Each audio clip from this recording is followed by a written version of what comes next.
So ayun, magandang araw mga lods. For today's video ay papunta tayo ng chef para i-renew ang ating motor.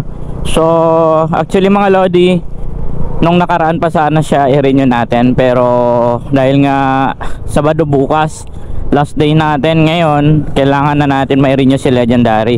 So dahil nga naka-duty tayo mga lods, so susubukan natin yung bilis. Sabi nila mabilis dito sa chef magpa-renew dahil nga all in, nandito na lahat ng mga kakailanganin natin, kasama na yung tawag dito, emission test, LTO, lahat, insurance nandito na, kaya all in na mga lodi, nandito na. So one stop lang ang gagawin natin, wala na tayong ibang gagawin, wala na tayong pupunta ng iba, kaya mabilis lang.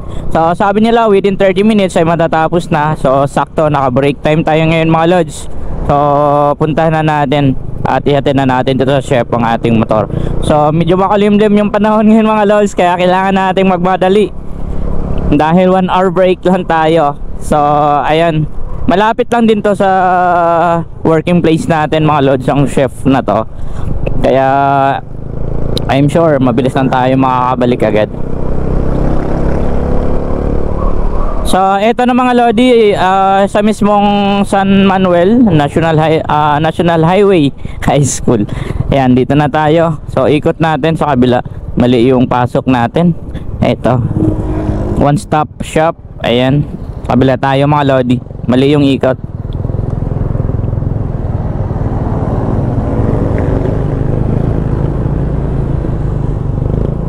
So kapag papasok kayo dito or magpaparinyo mga lodi, dito kayo sa likod dadaan. Dito po yung entrance. Ayan o. So ayan, dito natin ipila yung motor natin para i-check po nila.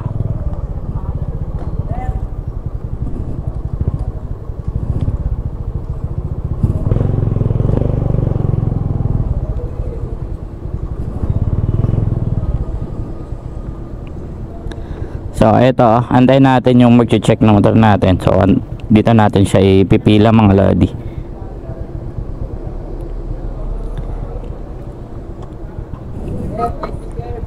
Hello pa.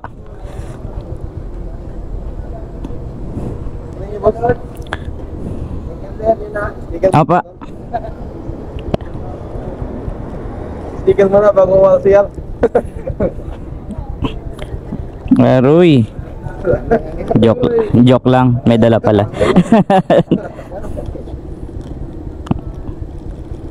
Basta. Thank you, sir. Shoutout sa mga load natin. Sir. Basta. Ayan. Wait mo kayo, sir. Oo, rin niya ako.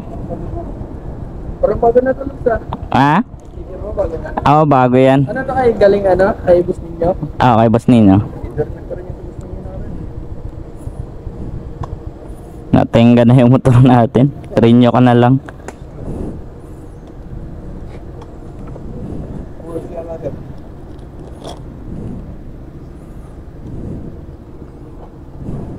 Dami ilaw yan, sir.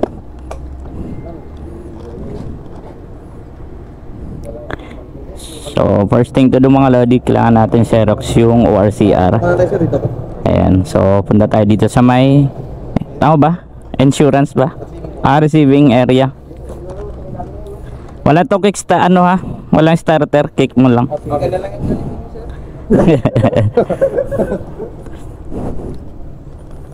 So sa receiving area tayo mga lodi. So after natin dito, kasi pagdating natin ay mayroong mag-assist sa atin. Ayan, si sir. So may receiving area.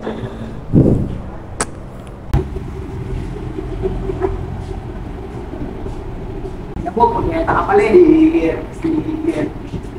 Ito sa laki. Mga limang danos sticker naman.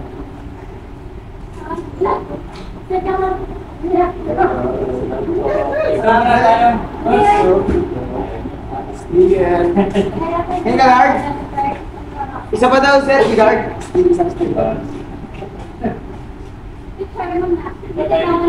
Yun, no? So ayun mga Lodi, waiting lang tayo dahil meron na tayong number MC motorcycle number 62. So andun pa nakapila yung motor natin mga Lods.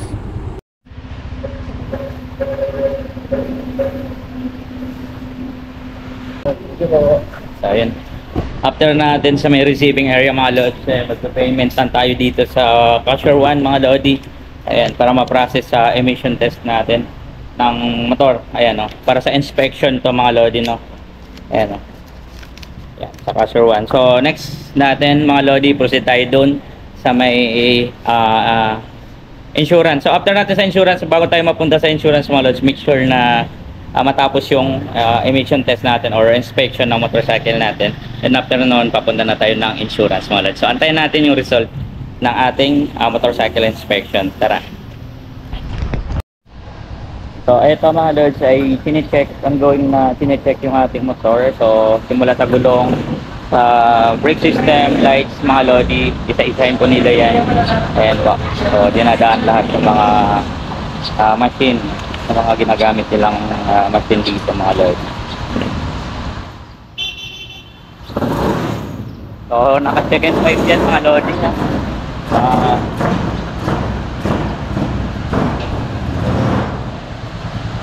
So after natin mga Lodi dun sa emission, so ito po yung result ng inspection natin. Ayan, so okay naman. So nag-proceed agad tayo ng insurance. So 550 sa insurance, sa receiving, sa emission test ay 560 binayaran natin mga Lodi.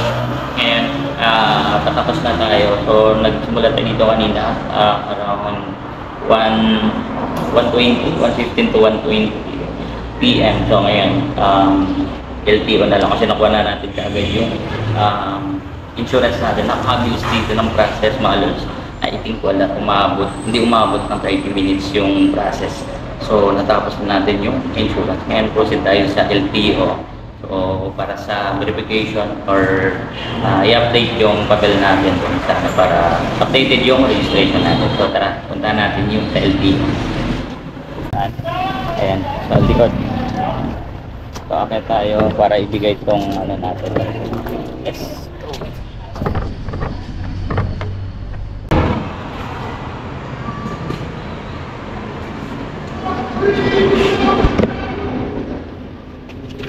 So after natin dito sa LTO mga Lods, syempre maka-receive tayo ng number. So tatawagan na yung number natin para dun sa may payment. So nakapila na yung papel natin mga Lods. So waiting na tayo, tatawagin.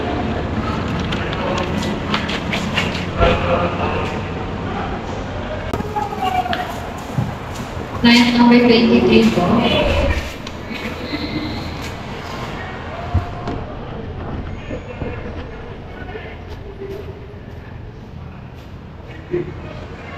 So after ng pila natin, siguro wala pang 5 minuto, ay nakuha na natin yung result ng papel natin. So ayan, updated na ulit yung motor natin. Then pag nagpa-registro kayo dito sa Chef mga Lods, bibigyan kayo ng sticker. So itong sticker mga Lods, may nakalagay dito na 2025. Ayan, ibig sabihin ay naka-renew na yung motor. Kaya yung ibang nag-checkpoint, once na nakita nila itong may sticker din sa motor ninyo mga Lods, automatic alam na nila na naka-renew yung motor. So yun lang mga Lodi. Comment down below lang sa mga nagtatanong, yung mga first timer, kung paano yung gawin dito sa pag-renew dito sa Chef. One stop shop yung ibig tinatawag dito. One stop shop. Nandito na lahat, LTO, insurance, emission test, nandito na lahat. Wala na ka ng ibang pupuntahan. So antayin na lang matapos ang grade. Yun lang mga Lodi, kita-kits sa next week. So ayun mga Lodi, tapos na tayo magpa-renew ng ating motor. So updated na ulit ang ating motor mga Lods. So actually may 2 days pa bago nag-expire yung ORCR natin or registration ng motor natin. Ayan, so dito lang tayo nagpa-renew mga Lodi. Ayan o, so one stop shop, LTO vehicle renewal, ayan, emission testing and testing center mga Lodi. So kompleto dito mga Lodi. So kung updated man yung motor ninyo mga Lodi, so kung updated man yung renew ng motor ninyo mga Lods, so hindi po mauubos yung 1.5 pesos ninyo kung magpapa-renew po kayo dito.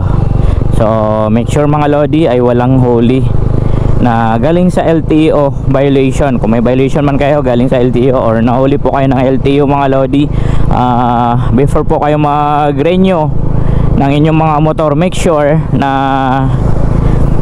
natapos or nabayaran or nasettle na ninyo po ang inyong mga violation sa LTO. Kung hindi po nila marirenew ang inyong motor once na meron ka pang violation. So yan lang mga lodi, lamang nyo may alam mga lodi, no? So iwas biglang liko.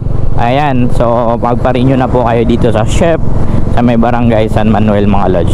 So yan lang mga lodi, ingat po sa inyo lahat and ride safe.